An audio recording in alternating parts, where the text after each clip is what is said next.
aqui, por favor.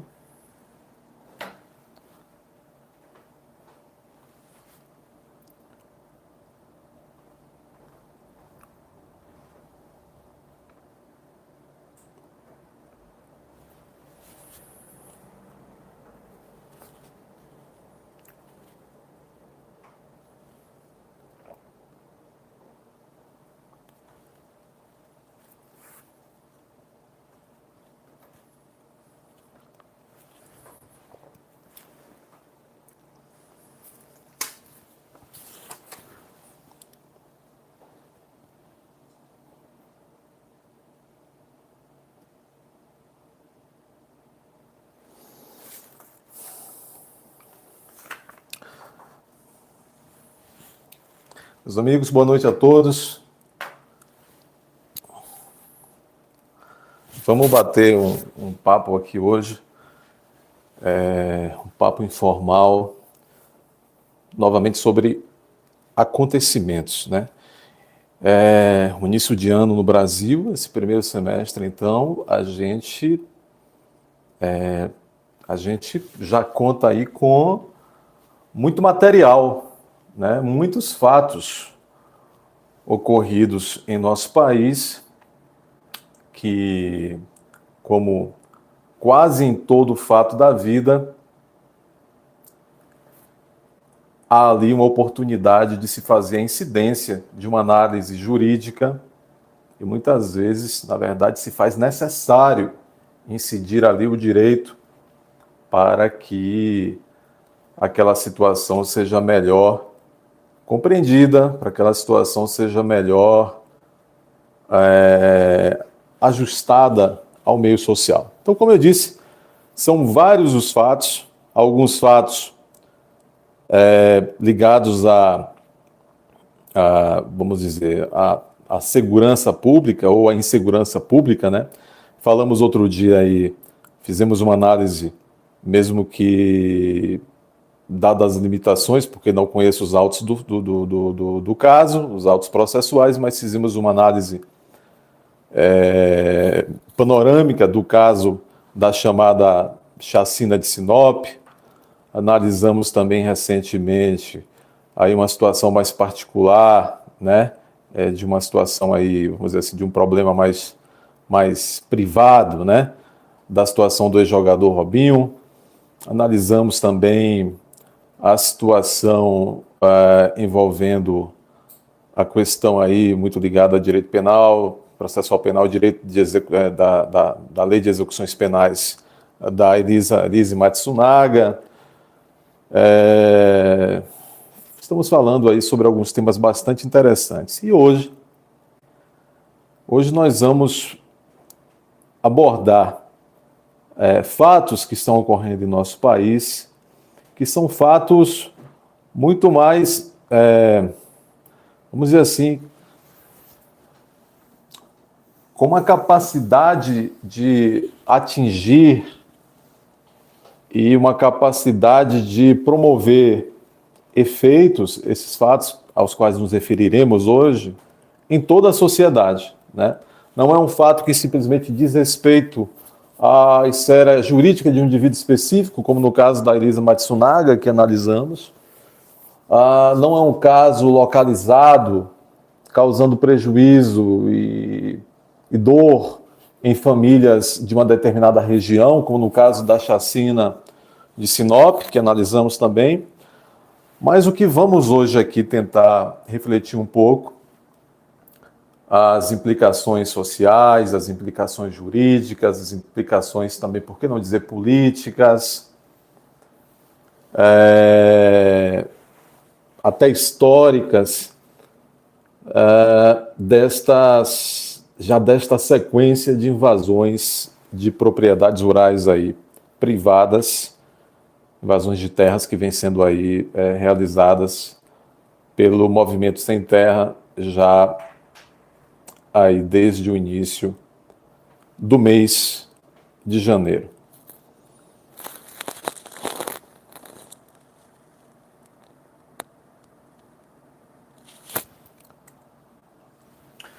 Meus amigos, surpreende a muitos que já num curto espaço de pouco mais de 2 meses, Brasil afora, né, vários estados já vêm aí registrando diversas invasões de propriedades rurais privadas. A Bahia, então, já temos vários casos registrados, noticiados. Só para registrar, nós falamos aqui da Bahia. E o MST, o Movimento Sem Terra, então, tem patrocinado essas invasões, essas diversas invasões. Se fala também em várias invasões no Oeste Paulista e aqui na Bahia em várias regiões. Sudoeste, aquela região também ali de Teixeira de Freitas, Jacobina, no Sudoeste, mais ali naquela região também de Planaltino. São várias invasões. O movimento do Sem Terra não é um movimento surgido por óbvio, nesse início de ano, nem no ano passado. É um movimento que tem aí a sua história, tem aí suas reivindicações, e também a propriedade privada rural também tem seu histórico no Brasil. Eu vou me propor a fazer o seguinte nessa live. Evidentemente, se em algum momento eu desviar um pouco do curso desse roteiro, que até de certa forma de improviso aqui, eu vou me atentar para retornar em seguida. Vamos tentar fazer o seguinte, vamos tentar fazer um histórico aqui, um breve histórico nessa live. Vamos tentar abordar o seguinte nessa live. Entender um pouco como se deu, como é que se deu ao longo dos anos no Brasil, isso tudo muito rapidamente, como é que se deu ao longo dos anos no Brasil a história da reforma agrária, como é que surgiu o movimento do Sem Terra, né? Como é que se entende, segundo a nossa Constituição, segundo o nosso Código Civil, o conceito de propriedade privada? O que é que significa dizermos que existe o direito à propriedade privada no Brasil? E aí vamos dizer assim, a propriedade privada imobiliária, ou seja, uma propriedade rural, o imóvel rural, o imóvel urbano. O que é que significa também função social da propriedade, né? E nesse contexto de começar a entender um pouco de todos esses aspectos, e quando começarmos a compreender e refletir um pouco sobre esses aspectos, começaremos a compreender onde estamos pisando nesse caminho que chega, por exemplo, neste início de 2023, com aquilo que, ao que parece,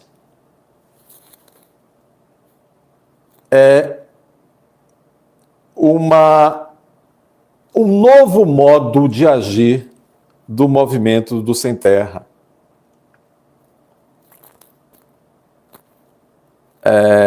Diante de um determinado contexto também político brasileiro. Então vamos refletir vamos começar abordando esse aspecto das terras no Brasil. Nós somos um país que, como dizia um professor meu de Direito Constitucional, somos um país ainda em maturação. Somos um país, por exemplo, se nos compararmos aos países europeus, somos um país jovem, um país com 500 e poucos anos, sendo que tivemos um longo período, desde a chegada de Cabral aqui, um grande período dessa nossa história é chamado um período colonial. Depois passamos por algumas décadas do chamado período imperial. Em 89 surge aí a proclamação da República. Tivemos, depois de 89, aquele primeiro período chamado da República Velha, que vai até a chegada de Vargas em 1930, Getúlio Vargas, né, o presidente Getúlio Vargas. Vargas fica no poder até 45. Em 1945, é defenestrado, é deposto do poder. Dutra assume até 50. Em 50, Vargas retorna, sai pelo suicídio em 1954. Juscelino assume em 55, fica no poder até 60, e surge logo depois ali um período curto de Jânio Quadros em 61, e depois surge ali também um período de um mandato curto também do vice de Jango, que renunciou, que é João Goulart. Por que eu estou indo aqui? Eu parti da época da colônia, do maior período nosso, nesses 500 anos que foi a época da colônia. Eu fiz essa breve incursão para depois voltar delineando, trabalhando um pouco mais isso. E por que eu fui da época da colônia, chegada de Cabral, até o governo de João Goulart, 61 a 64, 1961 a 1964? Porque este percurso que fizemos aqui brevemente, né, de praticamente aí quase 5 séculos, Cabral a presidente João Goulart, mandato de 61 a 64 no Brasil, é um período em que nós vamos começar a entender como se deu a ocupação das terras brasileiras. Desde como se deu esse desenho dessa distribuição dessas terras brasileiras até o início do período e essa chegada de João Goulart ao poder em 61, na verdade um pouquinho antes, a partir dos anos 50, é o período em que se começa a se pensar realmente em reforma agrária, em justiça social, no sentido de dar terra que não tem e tal. Pois bem,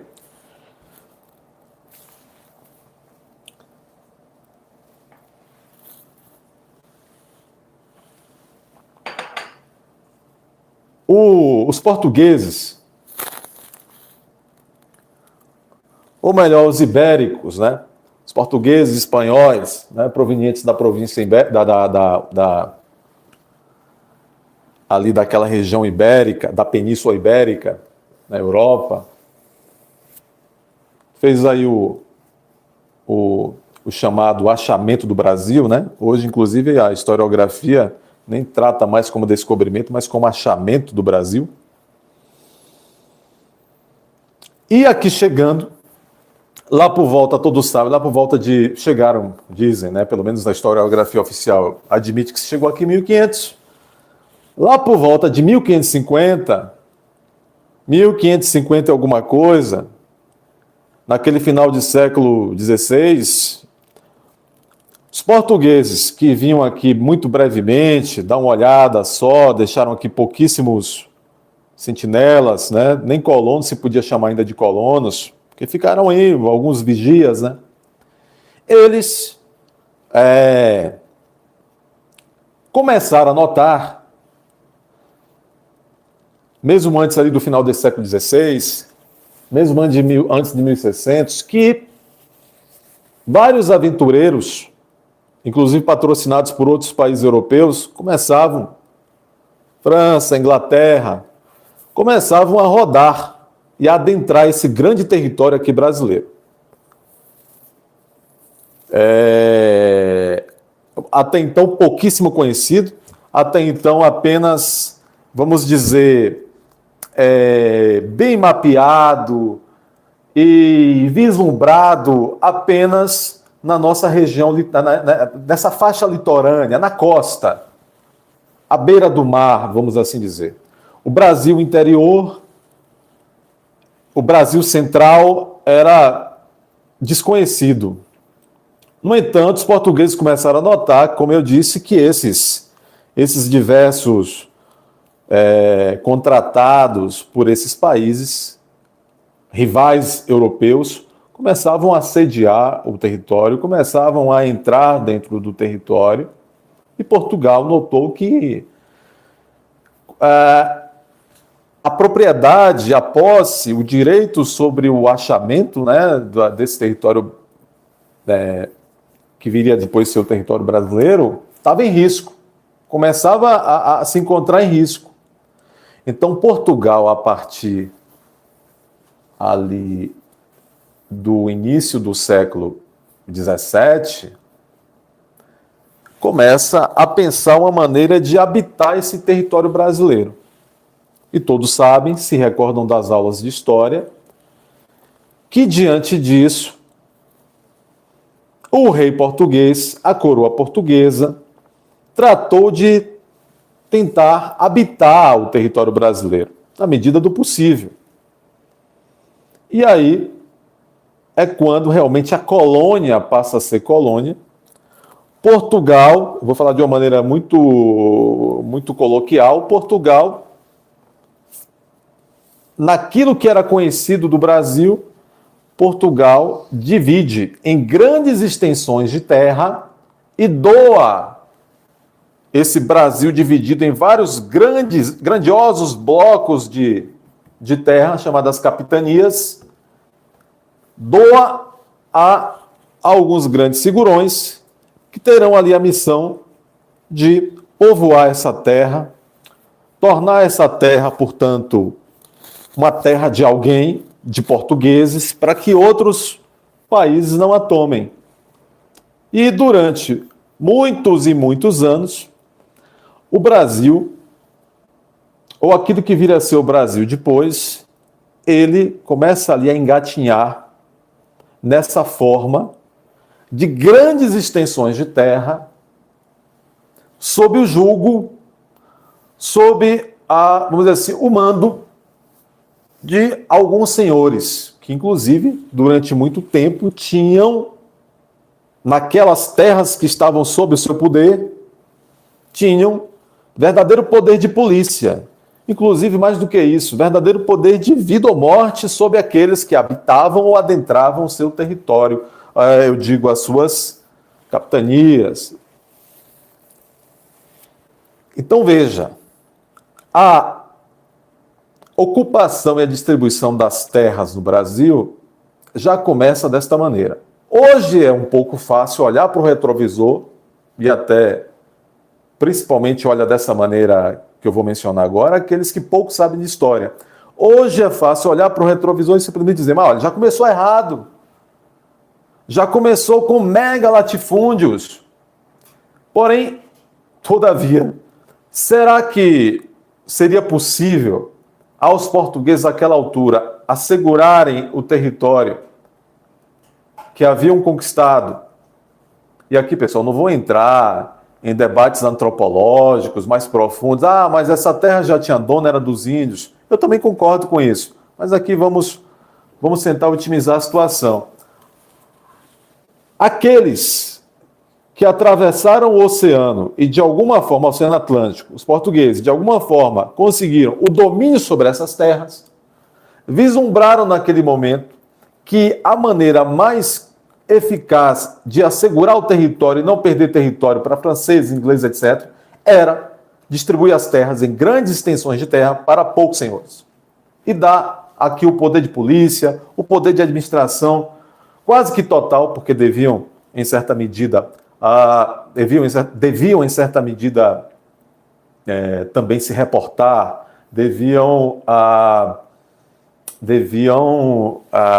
tinham o dever de também responder a Portugal, em certa medida, por essa administração. E assim como disse, foi por longos anos. Pode-se mesmo dizer que foi por séculos. Esta forma de popularização, esta forma de domínio desse território por estes dominadores portugueses aqui na nossa colônia, no Brasil.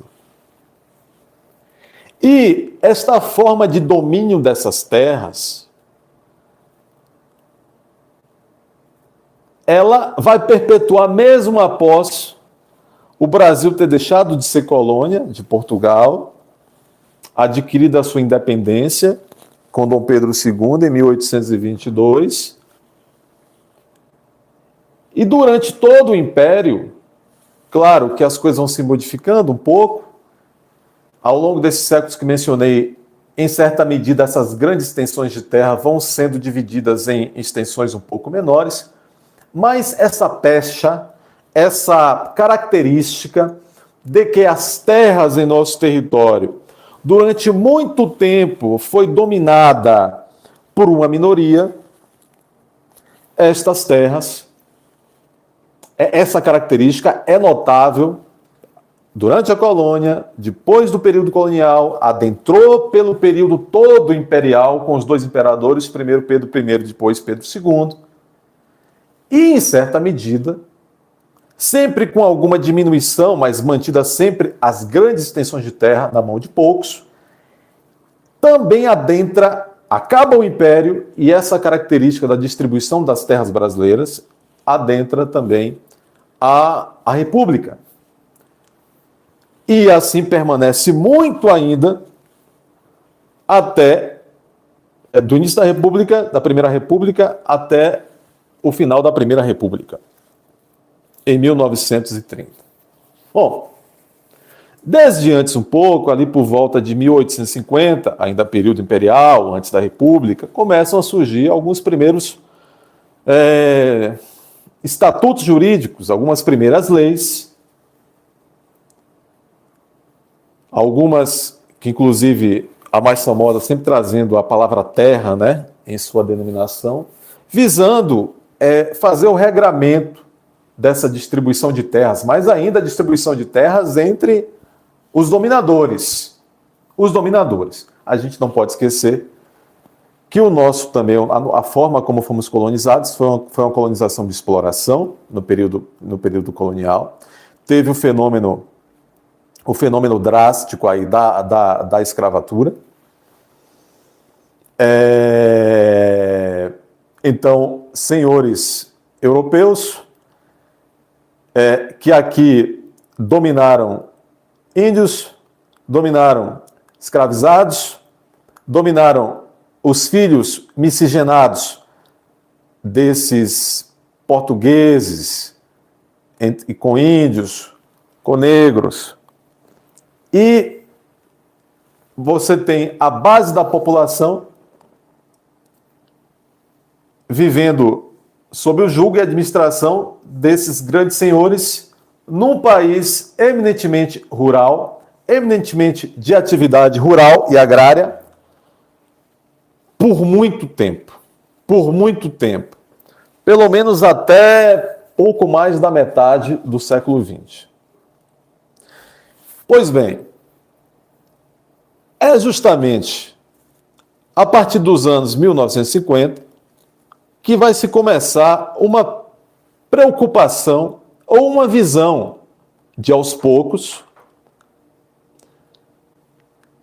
se implementar que o direito à terra, a propriedade, a posse da terra,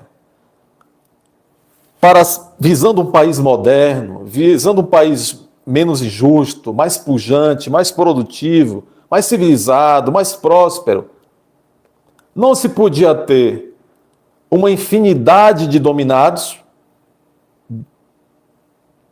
despossados, sem propriedade, sem posse de terra, sendo ali apenas mão de obra naquelas terras de um punhado de dominadores. A partir dos anos 1950, começa então no Brasil, isso é muito importante, a se pensar, a se cogitar na chamada reforma agrária.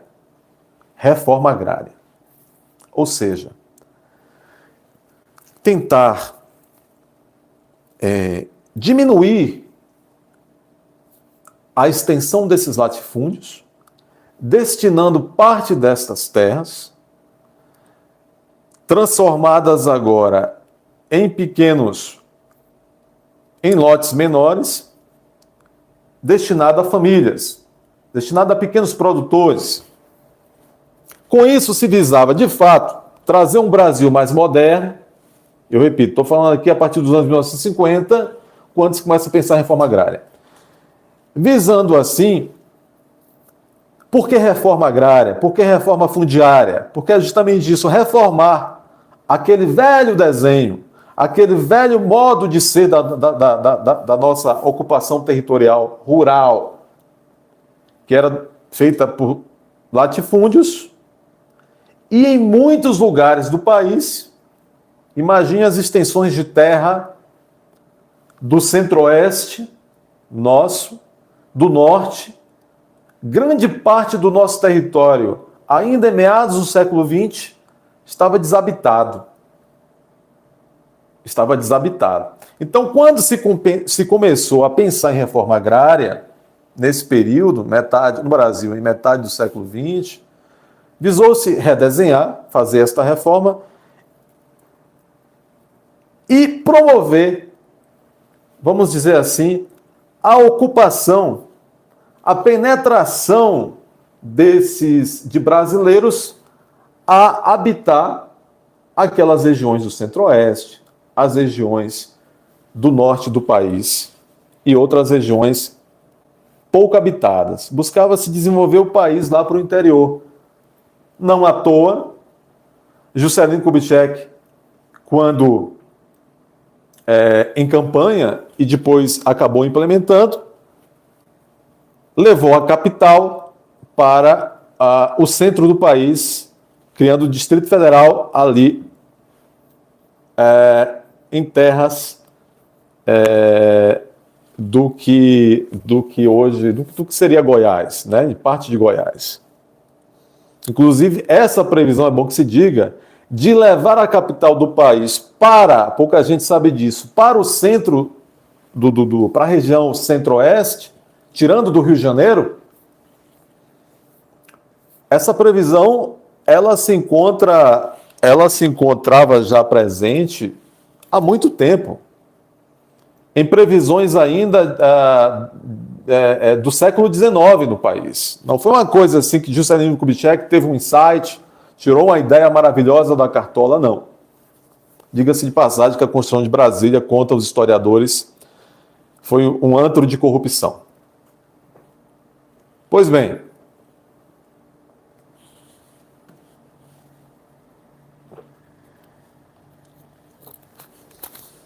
em 1950 em diante, se começa a pensar nessa reforma agrária. Adentra os anos 1960, ali início mesmo, já com a existência das chamadas ligas campesinas. Vamos chamar assim de que essas ligas campesinas são uma espécie de avô ou avós mais ingênuos do MST, né?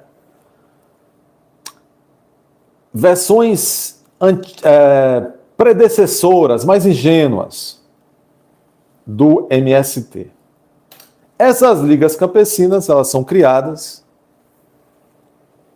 visando justamente que, pelo menos em tese, em teoria, visando justamente se organizar nessas ligas campesinas, esses grupos de brasileiros, a quem seriam destinados os primeiros assentamentos, a quem seria destinada as primeiras propriedades. No entanto, até estas próprias ligas campesinas, ainda no início dos anos 60, começaram a ser utilizadas, instrumentalizadas partidariamente, politicamente, por alguns grupos e segmentos da política partidária. Ainda lá. É nesse ponto, em 1900, Jango estava no poder, ali tinha voltado plenamente ao poder, com poderes plenos, porque Jango, quando assume, Jango, vice Jânio Quadros, renuncia com 6 meses no poder, em 1961, e João Goulart, o Jango, assume esse poder em 61, mas ainda com algumas amarras, com alguns impedimentos. Deram a ele só um cargo de presidente meio que não tinha muitos poderes. O Brasil, naquele momento, por algum tempo curto, criou a figura do primeiro-ministro, quem mandava mesmo o primeiro-ministro, mas logo depois, já em 62, numa reviravolta, num jogo lá, numa articulação, Jango retomou os poderes plenos. Jango, apelido de João Goulart, que era um grande fazendeiro. Olha que contradição, né? João Goulart, o Jango, apadrinhado político de Getúlio Vargas, portanto, Jango, presidente em 62, era um homem que era um grande estancieiro, um grande latifundiário, lá do Rio Grande do Sul. Seus pais já assim eram também grandes latifundiários, seus avós também o foram. Mas Jango, João Goulart, que já havia sido ministro do Trabalho de Getúlio Vargas, no último mandato de Getúlio Vargas, causando bastante tumulto naquele governo de Getúlio Vargas.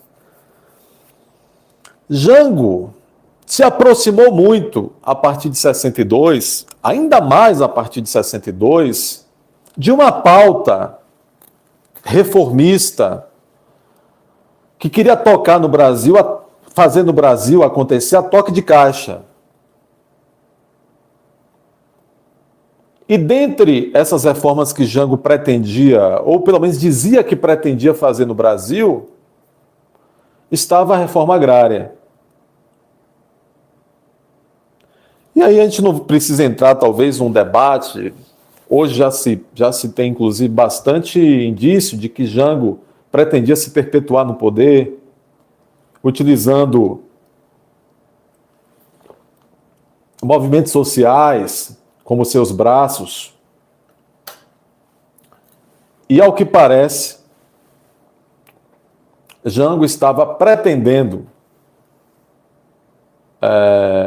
vamos dizer, prometendo essa reforma agrária às ligas campesinas, estava justamente querendo trazer as ligas campesinas como uma espécie de pequeno exército para si. É o que os historiadores de vários matizes, várias correntes contam.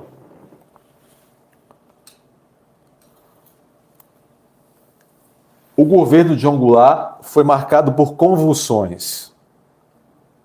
Dizia-se que as ligas campesinas ali entre 62 e 64 estavam armadas no campo até os dentes.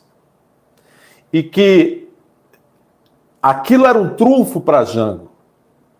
Então, de um lado, Jango prometia a reforma agrária às ligas campesinas, nesse período de 62 e 64, e, ao mesmo tempo, tinha as ligas campesinas do seu lado, e por haver essa notícia de que essas ligas campesinas estavam do lado de Jango, Jango usava isso como uma forma de pressão para seus adversários, para que seus adversários, portanto, não criassem dificuldade para Jango também impor, precisando de pouco do Congresso, impor as suas pautas reformistas na economia.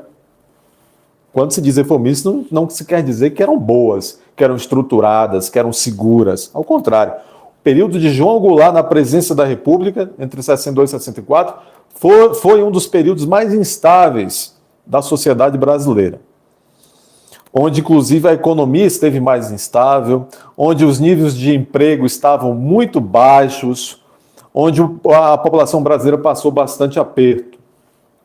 Não à toa, em 1964, João Goulart, o Jango, é tirado do poder. É tirado do poder.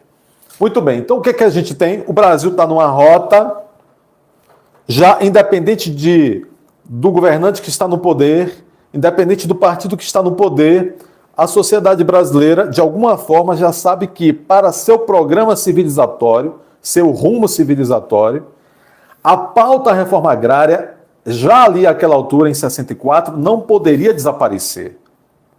O Brasil não poderia permanecer sendo um grande latifúndio, diminuído em latifúndios um pouco menores, distribuídos para poucos. ainda mais por ser um país até então eminentemente rural, pouco industrializado, o que fazia com que a população então tivesse poucas outras possibilidades de emprego, de renda, de melhoria de vida que não fosse por meio da própria agricultura, da própria pecuária e tal. De 64 até 85 é o chamado período militar no Brasil. Passamos aí por governo de presidente Castelo Branco, presidente Costa Silva, presidente Garrastazu Médici, presidente Geisel, presidente Figueiredo, 5 governos de presidentes militares.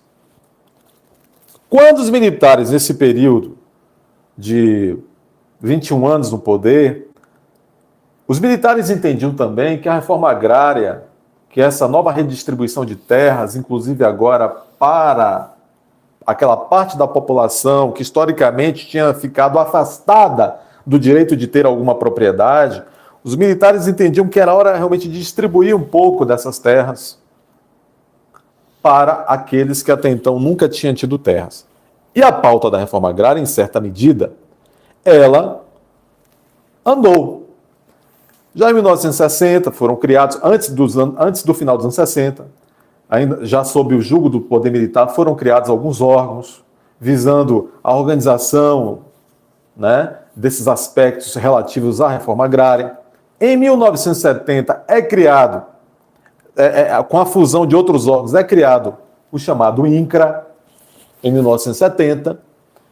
E nesse período todo dos militares, de certa forma, de uma maneira segura, respeitando a lei, respeitando a propriedade privada, títulos de terra foram distribuídos. A reforma agrária foi feita, em certa medida, gradativamente. Você imagina um problema histórico de 500 anos não é resolvido em 4 anos, em 8 anos, em 20 anos.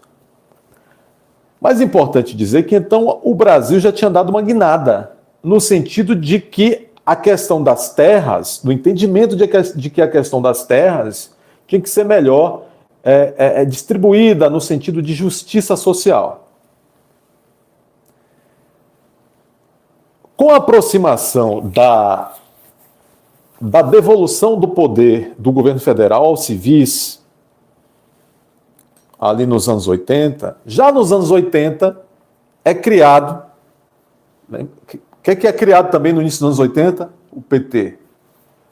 Já no início dos anos 80 é criado o MST, Movimento do Sem Terra.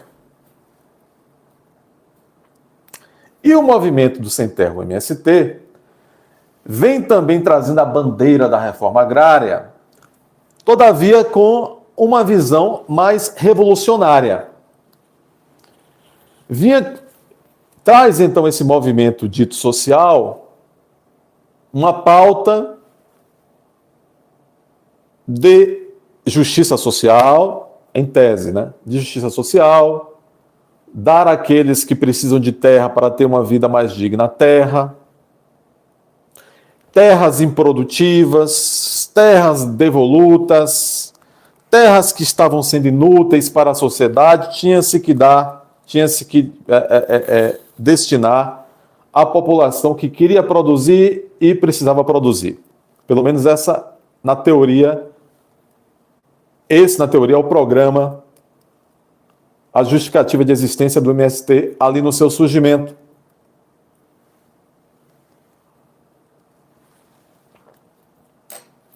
E, portanto, esse movimento do MST, ele vai ali, durante a década de 80, engatinhando, contrapondo uma visão de reforma agrária que eles achavam mais lenta, aquela reforma agrária na visão dos governos anteriores, mais lenta, mais, vamos dizer assim, menos efetiva. Eles achavam que não era a reforma agrária realmente que a população precisava para se fazer justiça social e tal. Muito bem, os anos 80 se passam, adentramos aos anos 90, conturbados no início dos anos 90. Não nos esqueçamos que o governo Sarney, ali de 85 até a chegada de Collor, o governo Sarney foi um governo muito difícil para a população brasileira por conta de uma moeda fraca, por conta de índices de inflação altíssimos, os mais velhos hão de se lembrar. E com a chegada do início dos anos 90, vem o governo Collor, / Itamar Franco. Um governo de Collor tido como liberal, mas a pauta da reforma agrária, em certa medida, continuava. Agora, duas pautas, duas visões de reforma agrária. A oficial do governo, a oficial, digamos, de Estado, estatal, e a do movimento social. Findo o governo de Itamar Franco, que sucedeu o Collor após o impeachment, Fernando Henrique Cardoso assume o poder no Brasil em 1995. Presidente da República. Viria a ter 2 mandatos. Essa subida de Fernando Henrique ao poder coincide com uma maior musculatura dos partidos de esquerda no país, uma performance, e assim,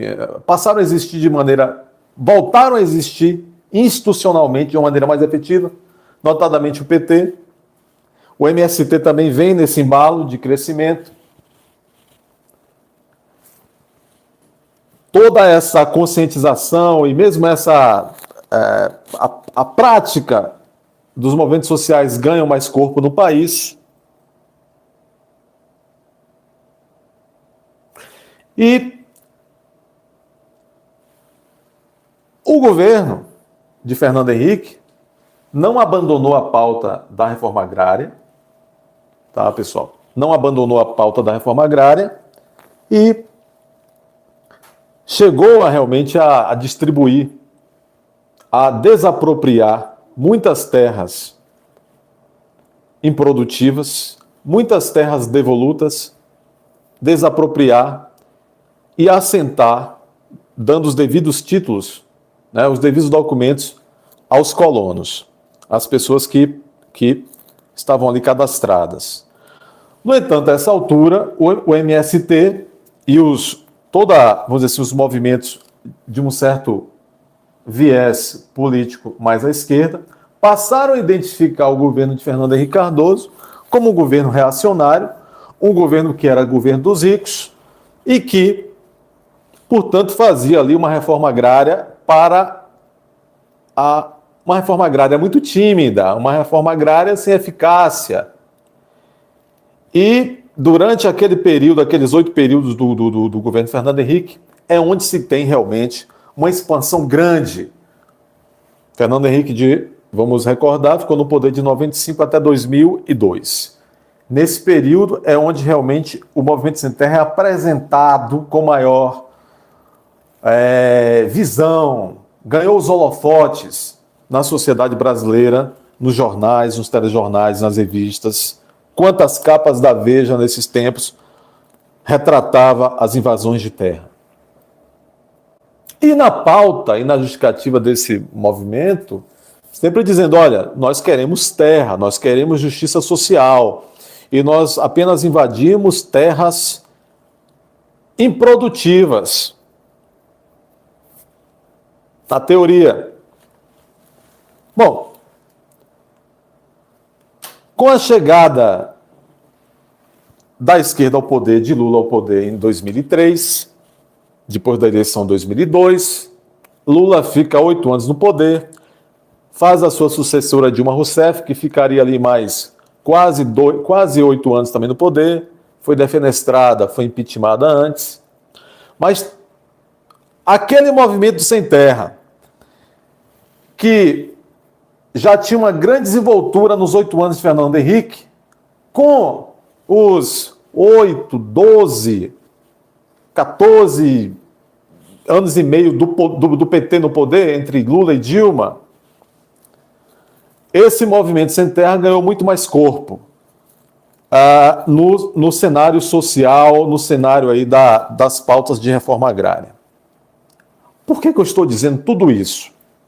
Nós fizemos esse histórico para entender como se deu esse caminho dessa discussão da ocupação, da distribuição das terras no Brasil até 2023, mas também para entender a postura desses governos, a postura estatal, né, do poder estatal em relação a isso, e também a postura dessa novidade que passa a ser o surgimento desses movimentos denominados sociais. Então, nós chegamos em 2023, depois do MST ter ganhado um grande protagonismo e mesmo ter se, vamos dizer assim, uma palavra que está na moda, o MST se empoderou muito por todos os anos 90, por todos os anos 2000, principalmente no primeiro grande período petista no poder. E o MST, praticamente, isso é importante vocês notarem, eu fiz essa digressão, essa volta, talvez até um pouco longa, mas até para entender o meu ponto de vista das coisas. Entre 2000, todo esse período, então, o MST foi empoderado. No entanto, em 2018, com a ascensão de Jair Bolsonaro ao poder, fica 4 anos no poder, os incentivos, os recursos financeiros que sustentavam, vamos dizer, essa atuação do MST foi praticamente zerado. E toda também a estrutura governamental tratou de dar seguimento à realização da reforma agrária, mas na visão do governo. O período do Jair Bolsonaro, e aqui eu preciso fazer uma breve ressalva que eu não fiz no início. Eu não estou analisando aqui ideologia partidária, eu não estou tomando partido aqui de bandeira política, estou fazendo aqui uma análise histórica, sociológica, jurídica desse assunto. Mas os fatos, as informações, as estatísticas, os dados estão aí. No período do Jair Bolsonaro, a pauta da reforma agrária não foi abandonada. No entanto, aqueles incentivos que os governos de esquerda davam a esse movimento do Sem Terra, esses incentivos financeiros, foram terminados. A pauta daquele governo, de Jair Bolsonaro, de 2018 a 2022, era de proporcionar segurança jurídica, física e produtiva ao campo, aos produtores rurais. E as invasões indiscriminadas de terra, é óbvio que não combinava com a expectativa de se ter segurança no campo. No entanto, é bom que se diga que nesse governo do Jair Bolsonaro foi o período onde foi o governo, desde Fernando Henrique, o governo Bolsonaro foi o governo que mais assentamentos fez, mais e principalmente assentamentos dando o devido título dessas terras a esses colonos, ali do seu lote, da sua pequena propriedade. Então veja, a reforma agrária começou a ser um pensamento lá nos anos 50, ainda muito tímido, foi evoluindo, os governos foram implementando, a começar ali do período militar, de 64 a 85. Teve um pequeno período conturbado ali entre Sarney e Collor, mas de certa forma a reforma agrária continuou. No governo Fernando Henrique foi retomada satisfatoriamente. No governo Lula, de certa forma, mas sobre um outro viés. E veio o governo Bolsonaro e foi o governo que mais fez reforma agrária e com segurança jurídica e com paz no campo. Essa é a mais pura verdade. Tudo isso, nesse ponto aqui, para dizer que durante os últimos 4 anos, entre 2018 a 2022, o Movimento Sem Terra, que tinha sido empoderado, ele praticamente sumiu.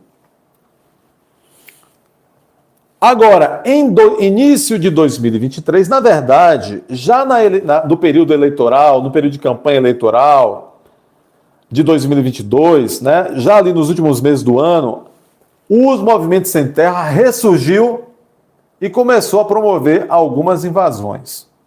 Algumas invasões ainda no final de 2022. E para, não sei se surpresa de muitos, com a volta de um governo de esquerda ao poder em 2023, inclusive os Sem Terra pleitearam bastante, o movimento pleiteou bastante o comando do INCRA. Já no início, nesses 2 primeiros meses, vem ocorrendo esse grande número de invasões e, além do grande número, com um espaço de tempo entre uma invasão e outra muito orquestrada. Praticamente alucinante o ritmo das invasões. E pior, o que se tem notado nessas invasões, na Bahia, em São Paulo, em outros lugares, é que tem sido, sobretudo, invasões a terras, a propriedades rurais produtivas. Produtivas. Nesse ponto aqui eu vou dar uma brevíssima pausa.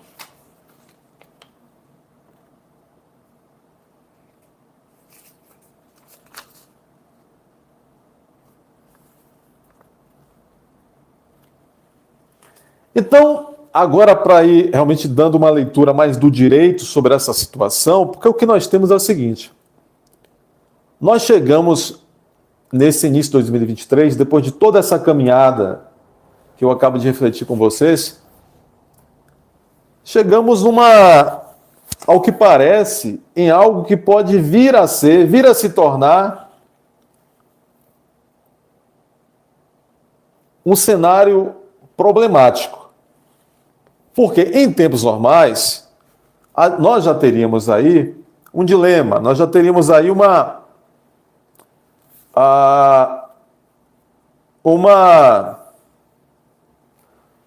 situação a se equilibrar. Porque você poderia dizer, olha, nós temos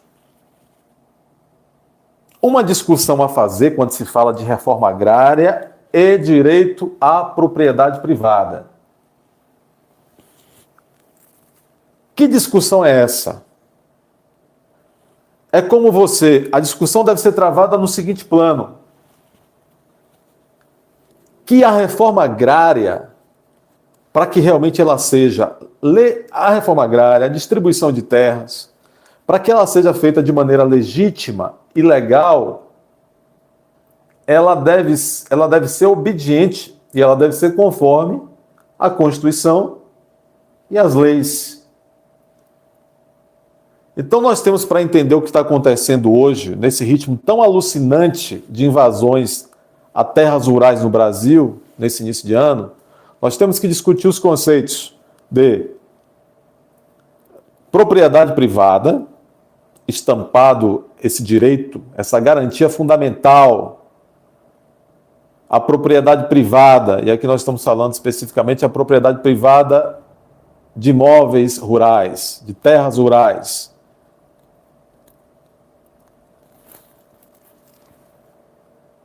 De um lado, o artigo 5º da Constituição Federal, que é o artigo mais importante da Constituição, porque é o artigo que nele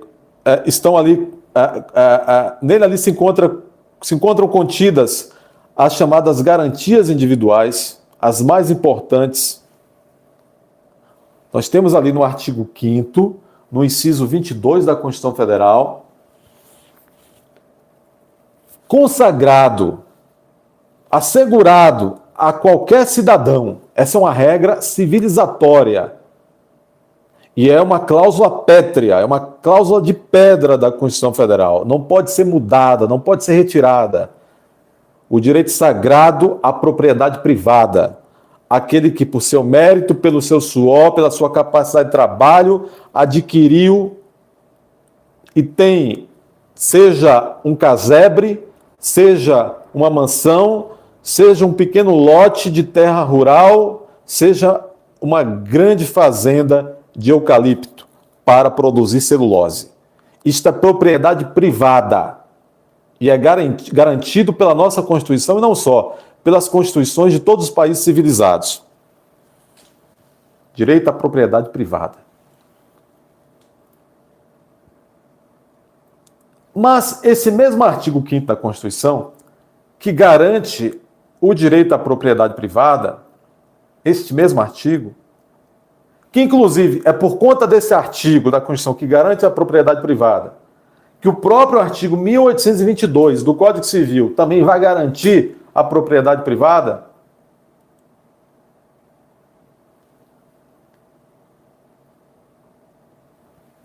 o próprio artigo 5º e depois também, de outro lado, o próprio Código Civil vai dizer que a própria propriedade privada que tem que ser respeitada, mas ela tem que ter também uma função social. É a funcionalização da propriedade privada, ou seja, e aí eu vi com uma amiga nossa aqui, Larissa, diz assim: boa noite, doutor. O direito de propriedade é absoluto? Bom, coincidência, exatamente aqui. Não, Larissa, o direito de propriedade não é absoluto. E é por isso, é por ser relativo esse direito à propriedade, não é absoluto. Ou seja, é por não ser absoluto o direito de propriedade, e é por isso que a propriedade, então, ela tem que ter uma função social. É por isso que é lícito, é permitido, é possível, dentro da reforma agrária, que uma propriedade rural que comprovadamente não esteja sendo produtiva, o fulano lá tem uma propriedade rural e não é produtiva, comprovadamente produtiva. Ora, se o direito à propriedade privada fosse absoluto, esta pessoa que tem uma propriedade improdutiva não tinha nada com ninguém. Ele tornava a propriedade produtiva ou improdutiva, era dele e pronto. Aí seria se fosse absoluto o direito à propriedade, mas não é.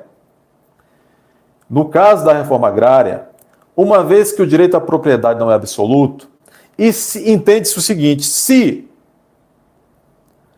aquela propriedade rural tal não está exercendo uma função social, produtiva, útil, ali desse bem, se essa propriedade não está tendo um uso produtivo, útil, e se a propriedade não é absoluta, ela pode ser, dentro dos trâmites legais, desapropriada e destinada à reforma agrária. Entenda-se, quando diz que um proprietário que tem uma propriedade rural e essa propriedade rural ela é improdutiva, ou seja, ele não está dando uso nenhum para ela, quando diz que essa propriedade pode ser desapropriada, não quer dizer que o governo vai lá e toma de qualquer maneira. Não. Desapropriar significa que aquela propriedade vai ser destinada para o fim da reforma agrária, no entanto, dentro dos trâmites legais, aquele proprietário vai receber lá o dinheiro equivalente às suas terras. Então, se nós, e graças à pergunta de Larissa, nós acabamos de entender que existe o direito de propriedade, que é garantido a todos aqueles que a têm, garantidos pela Constituição, tem esse direito sagrado. Mas esse direito à propriedade não é absoluto. Até quem tem a sua propriedade tem que fazer um bom uso. Porque a propriedade tem que ter uma função social, ou seja, tem que estar produzindo. Significa dizer isso que o movimento social, como se diz o movimento social o MST, se ele de fato localizar uma propriedade comprovadamente improdutiva, ou seja, que não está exercendo a sua função social, há de se considerar que é lícito, que poderia ser permitido a eles adentrarem a essa propriedade improdutiva. A princípio, sim. De maneira ordeira, de maneira não violenta, em propriedade improdutiva. A bem dizer, a rigor, num estado de coisas onde se respeita a lei, em primeiro lugar, o próprio movimento social, ou antes dele, o governo, em parceria, de repente, com o movimento social, poderia identificar propriedades devolutas ou improdutivas, e a partir dessa identificação, sem precisar invadir, mediante e após o devido trâmite de uma desapropriação, sem invasão, a rigor deveria ser assim: localizado uma propriedade improdutiva, identificado e comprovado que é improdutiva, mediante os devidos trâmites administrativos e processuais, essa propriedade seria desapropriada, de repente até por um efeito de uma liminar, e aí sim se começaria então a formalização desses assentamentos. Agora, na prática, a gente sabe que muitas vezes não é assim. Agora, o que se tem visto, e principalmente nesses 2 meses, o que se noticia, e agora comprovado até pelas decisões judiciais de reintegração de posse, que inclusive na Bahia o Tribunal de Justiça já começa a proferir, infelizmente o Movimento Sem Terra está invadindo diversas propriedades produtivas. Produtivas. O que significa que invadir uma propriedade de terra improdutiva, naturalmente, isso enseja aí o reconhecimento de uma prática criminosa.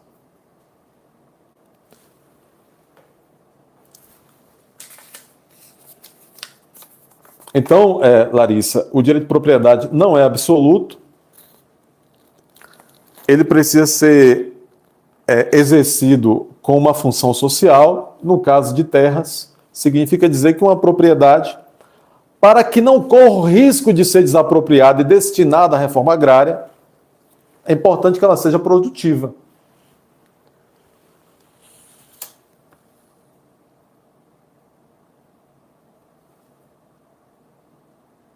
E aqui tem 2 perguntas, eu quero agradecer a pergunta da Larissa, e também tem 2 perguntas aqui que eu já agradeço, do nosso amigo Vando, e também de Beatriz. Vando pergunta assim: qual o papel da justiça diante dessas invasões? E Beatriz pergunta: boa noite, qual deveria ser o papel do governo federal, estadual e municipal nesse momento? Veja bem, isso, inclusive, também isso vem a calhar nesse momento aqui dessa minha reflexão.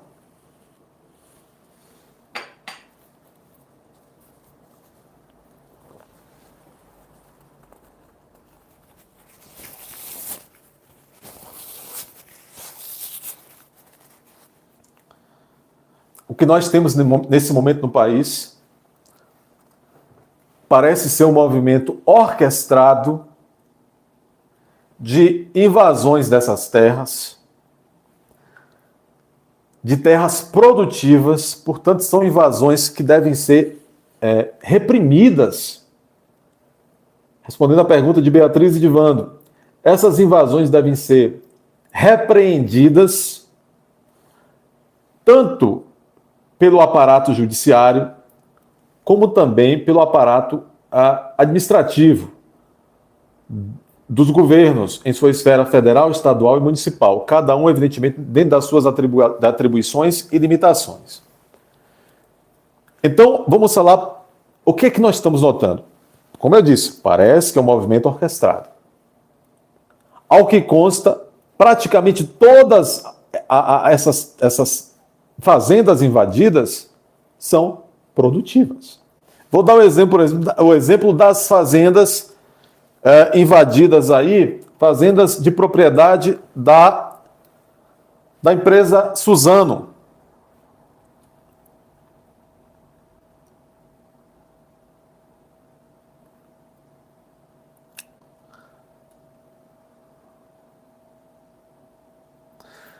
Todos sabem que a Suzano talvez só perca mesmo para os chineses, para as empresas chinesas em termos de beneficiamento de madeira de eucalipto para a produção de celulose. E é com essa produção, com esse produto, a celulose, que se fabrica diversos produtos que trazem comodidade para o mundo moderno, para a nossa vida moderna. Papel. Inclusive a celulose, quando beneficiada para situações... Papel, eu digo papel de escrever, papel higiênico, canudo de papel, sacola de papel, produtos esses vindo da celulose, vindo dessas plantações da Suzano, por exemplo, que basta dizer que a Suzano também emprega uma infinidade de pessoas pelos 4 cantos. Eu não sou aqui, eu estou fazendo uma reflexão. Não sou defensor da Suzano, não. Mas, inclusive, esses produtos, muitos produtos, por exemplo, como o canudo de papel, a sacola de papel, vem, inclusive, em benefício de uma pauta até ecológica, quando já se passa a dispensar cada vez mais o uso de canudos plásticos, sacolas plásticas e tal. Mas o MST tem invadido e tem inclusive admitido que sabe que essas propriedades são produtivas, mas alegam eles, estamos invadindo, e estão invadindo, inclusive desmatando quadras inteiras de eucalipto, e dizem eles, nós estamos invadindo, mesmo sabendo que são produtivas, para chamar a atenção, porque a cultura do eucalipto faz muito mal à natureza, a monocultura, se plantar muito eucalipto num local só, essa área podia estar sendo usada aqui para alimentar pessoas e tal. Eu não vou nem comentar essas justificativas, né, essas ponderações aí. O que se sabe é que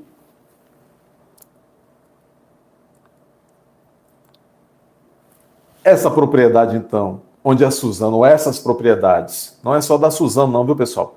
Muita gente, eu digo, vários perfis de proprietários rurais têm tido as suas terras produtivas, portanto, indevidamente invadidas. Mas no caso da Suzano, ela exerce uma monocultura, ela planta só eucalipto nessas mega fazendas por conta do ramo da própria empresa que beneficia o eucalipto, por conta do próprio ciclo do eucalipto, que são 7 anos. Sabe-se que o eucalipto, do início do cultivo até o ponto de corte, ele demora 7 anos. Então, são extensões de plantação imensas, onde eles têm que estar renovando, dentro desse cronograma, do ciclo, essas áreas dessa terra, dessa plantação, para nunca deixar de ter a matéria-prima e nunca ter nenhuma área ali subutilizada. Portanto, são extensões de terra produtivas. Não existe uma vírgula em qualquer lei se impedindo ou se dizendo que ou se determinando que é ilegal qualquer produtor se dedicar à monocultura, ou seja, utilizar a sua plantação apenas.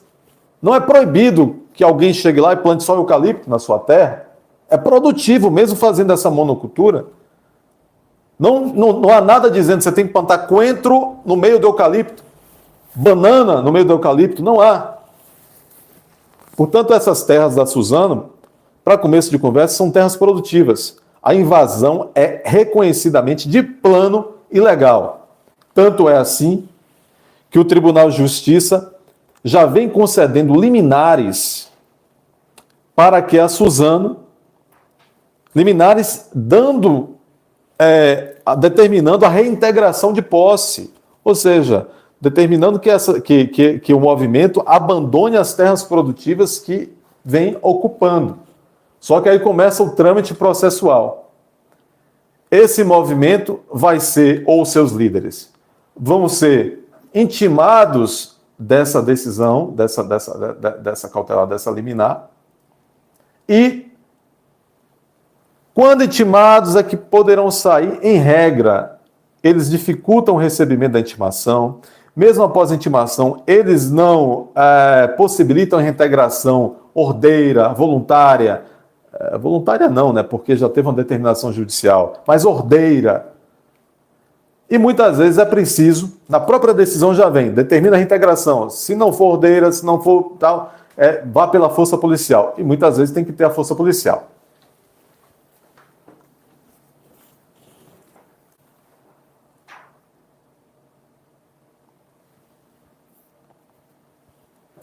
Tá tudo bem? Pessoal, não vou me demorar muito, só vou fazer a conclusão agora. Mas eu penso que pelo menos até aqui eu consegui fazer esse roteiro de compreensão histórica na nossa vida brasileira, da reforma agrária, do direito de propriedade, tudo mais. Bom, e agora nós estamos num dilema. Porque tem uma impressão que, como disse, me parece que o movimento faz isso porque percebe que tem algum apoio de alguma estrutura de poder para fazer isso, se é que vocês me entendem.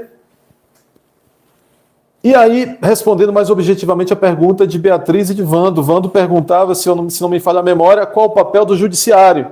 E Beatriz, qual o papel das esferas administrativas, dos entes federativos, o governo federal, o governo estadual e o municipal, dentre suas atribuições, nesse contexto de invasões.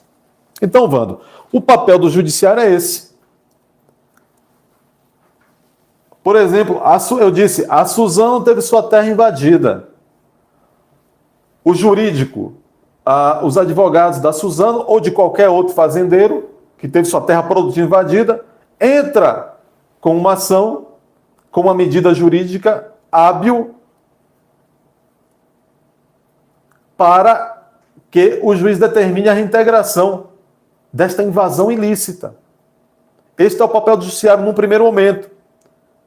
Atender ao pedido e analisar essas situações para ver o que tem de ilicitude, o que tem de abuso de direito, o que tem...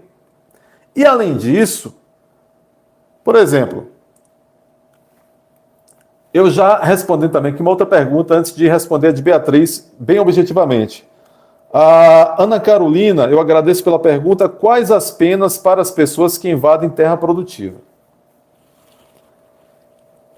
Significa também, complementando com a pergunta de Ana Carolina, que, junto com a Advando, que além de analisar esses pedidos de reintegração de posse, o judiciário também receberá todas as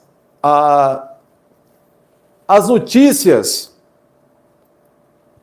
todas as notícias de ilícito que, num contexto como esse de invasão, forem perpetradas, praticadas naquela fazenda. Então, a própria invasão de uma propriedade, uma invasão indevida, injusta, de uma propriedade privada,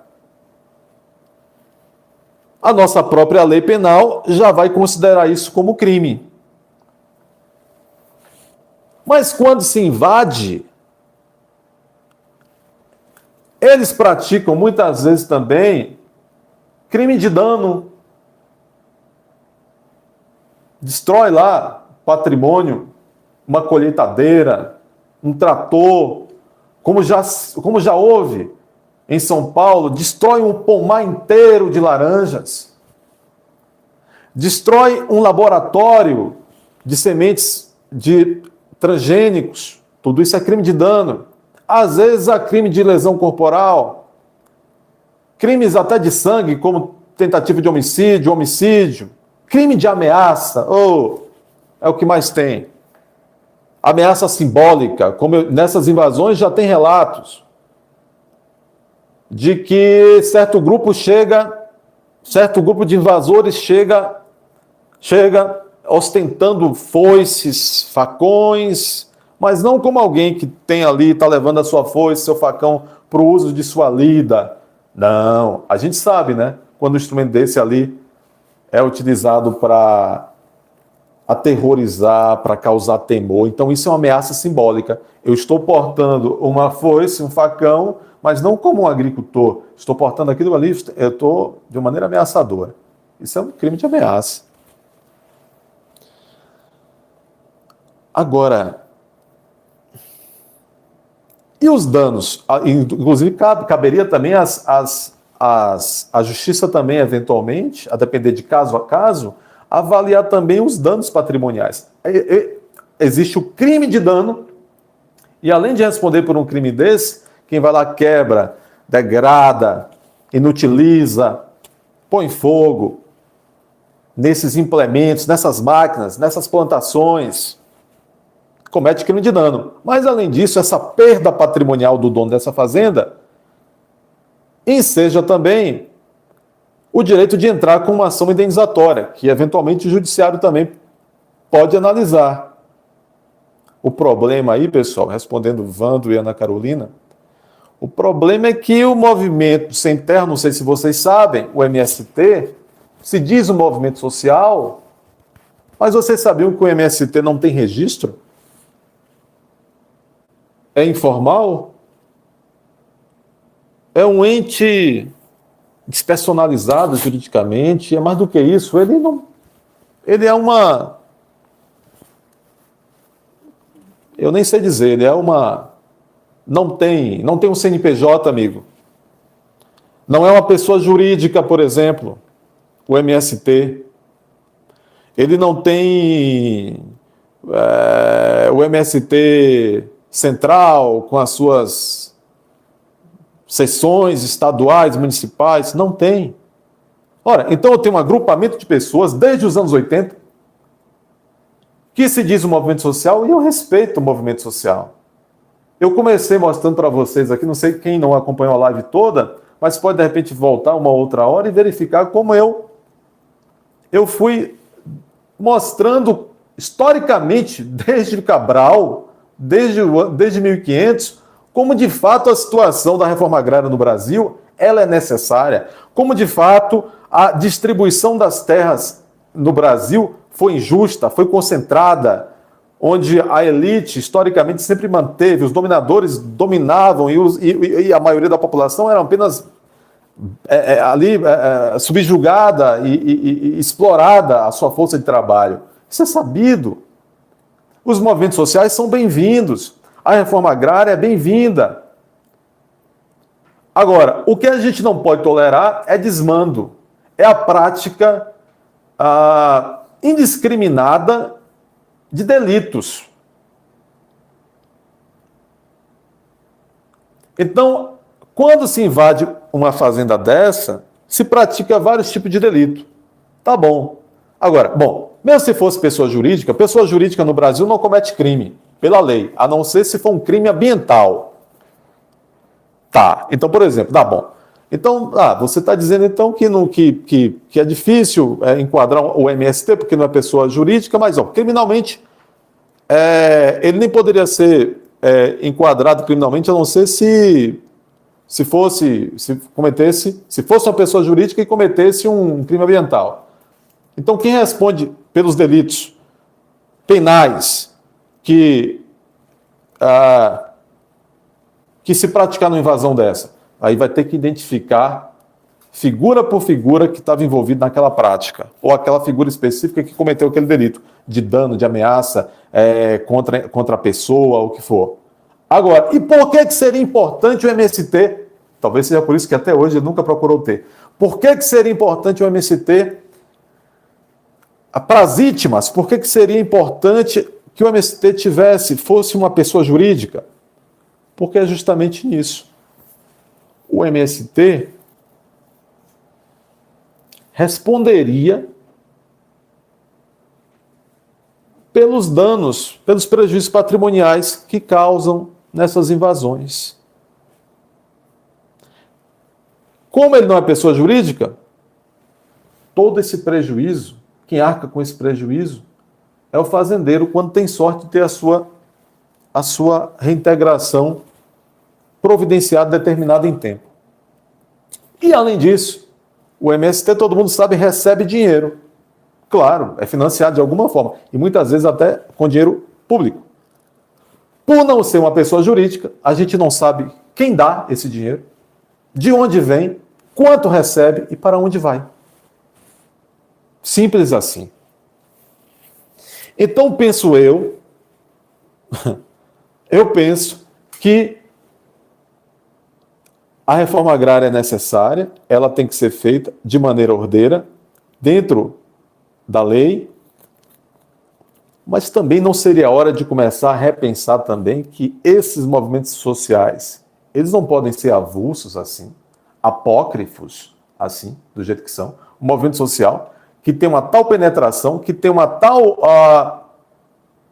um tal desembaraço de promover de maneira orquestrada tantas invasões, e ao mesmo tempo ele é um ente que não é uma pessoa jurídica, né? A gente não pode, como é que a gente vai tentar, dentro de um Estado democrático de direito, de um Estado de direito, é preciso que todos, pessoas físicas e pessoas jurídicas, se cometem ilícitos, respondam na medida da extensão desses ilícitos. Tá bom, mas quando você tem um movimento social que não é nem uma pessoa física, nem uma pessoa jurídica, como é que você pune eventual prática abusiva, eventual abuso de direito desse movimento? Não pune, ou seja, fica a impunidade. Então, Ana Carolina, as penas podem variar conforme as práticas delitivas que forem lá em determinada ocasião, determinada invasão praticada. Uma pena de ameaça, o sujeito ameaçou individualmente, lá um desses invasores ameaçou ameaçou um funcionário da fazenda, um dono da fazenda. Isso é uma pena, aquela pena ali, máxima até 6 meses, que vai para o GCRIM, Juizado Especial Criminal, e dá pena de serviço e prestação à comunidade. Agora, tem as penas também um pouco mais altas, da invasão ou de uma lesão corporal que cause, né? A pena de dano também, de crime de dano, é uma pena pequena.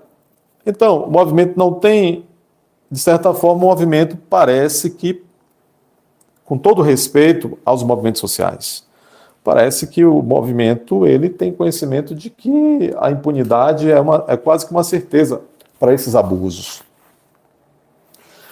Aí Beatriz pergunta, bom, e qual o papel do governo federal, do governo estadual e dos governos municipais? Vamos começar aqui, pelo menos, falando com mais ênfase para o papel do governo federal. Ora, o governo federal tem o Ministério da Agricultura, do Desenvolvimento, eles mudam o nome dos ministérios, agora botou junto Agricultura e Desenvolvimento Agrário, Fundiário, alguma coisa assim.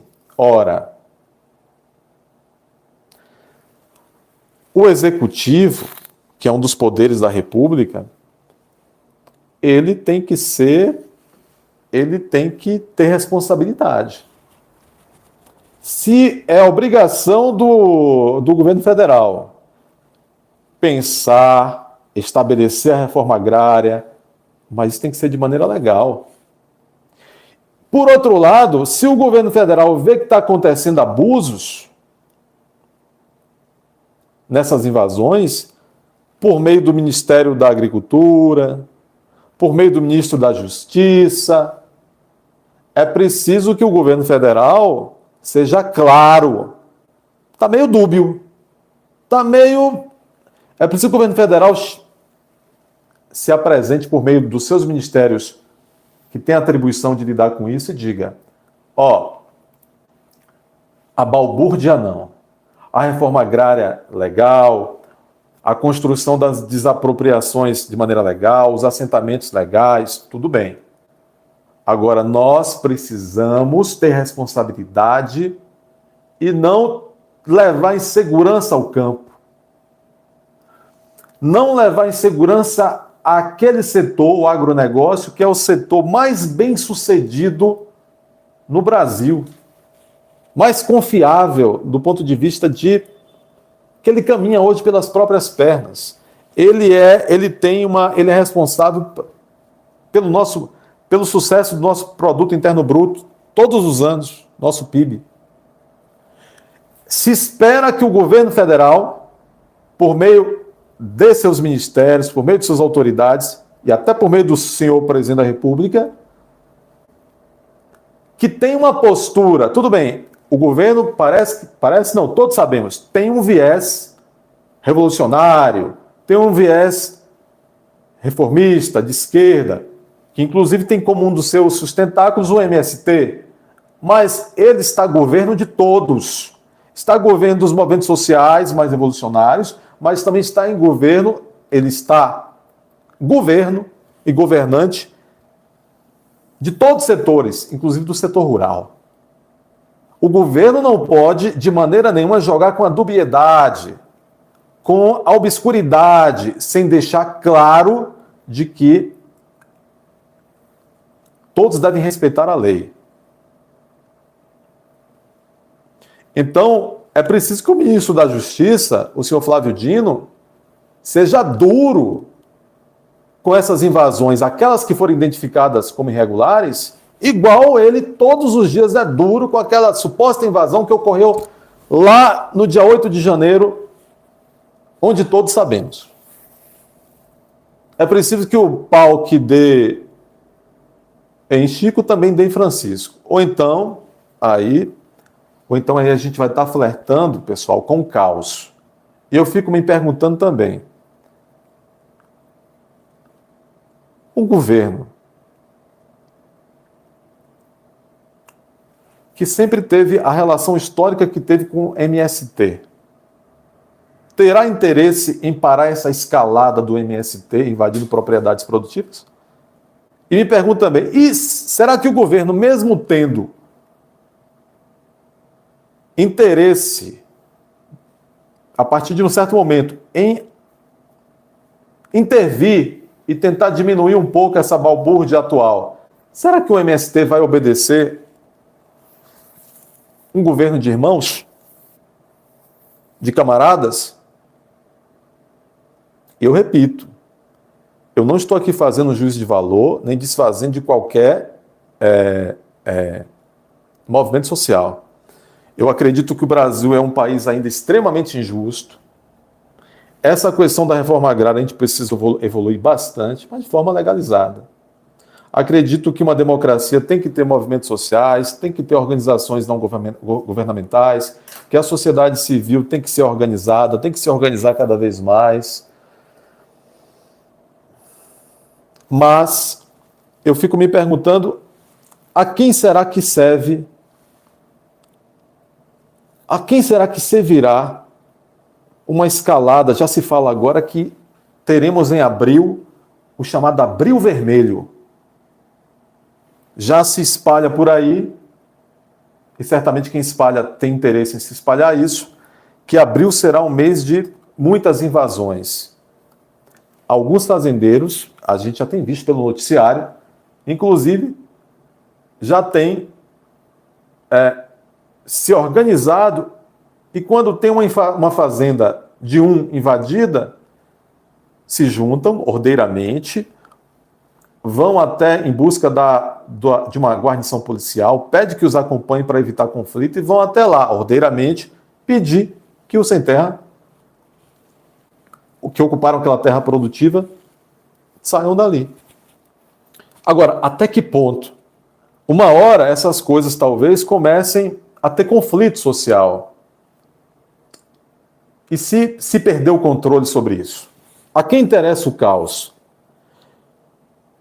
Bom, respondendo a pergunta de todos, e se todos não fizerem a sua parte? Se o governo federal não fizer a sua parte, se a justiça não fizer a sua parte, se o Ministério Público, a quem se espera um papel mais ativo nessas situações, enquanto fiscal da lei, que é pelo artigo 129 da Constituição, cadê o Ministério Público?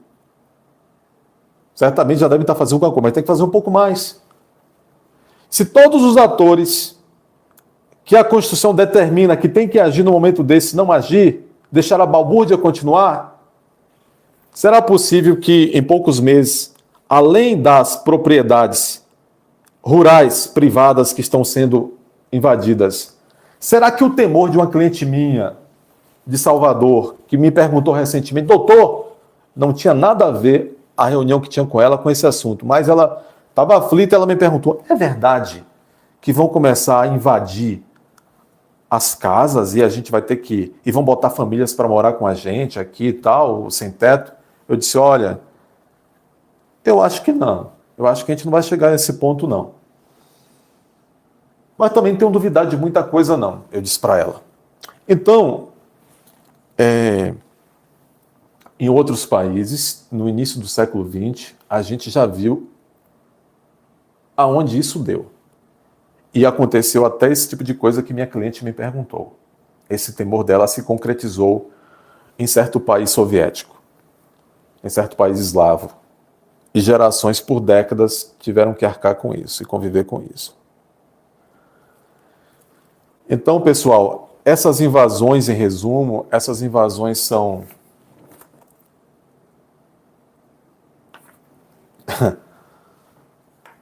Obrigado por me lembrar dos óculos aos 77 minutos de live. Essas invasões são ilícitas, quando são abusivas, quando as invasões são a propriedades produtivas, e é claro que tudo que a gente não quer é conflito no campo. Também, obviamente, não queremos nas cidades, mas é o que se trata agora. Não queremos conflito no campo.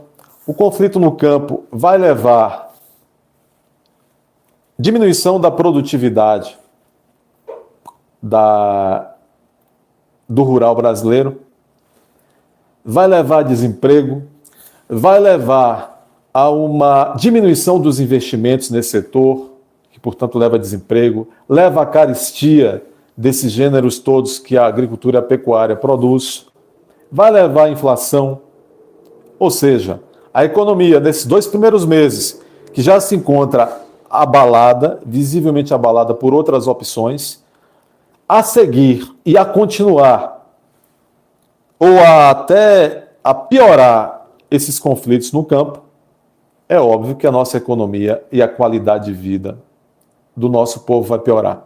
E além disso, para além da piora da qualidade de vida, a insegurança, a violência no campo, acho que não interessa a quem é de boa fé, a quem é brasileiro, trabalhador e ordeiro. Quero dizer, por fim, que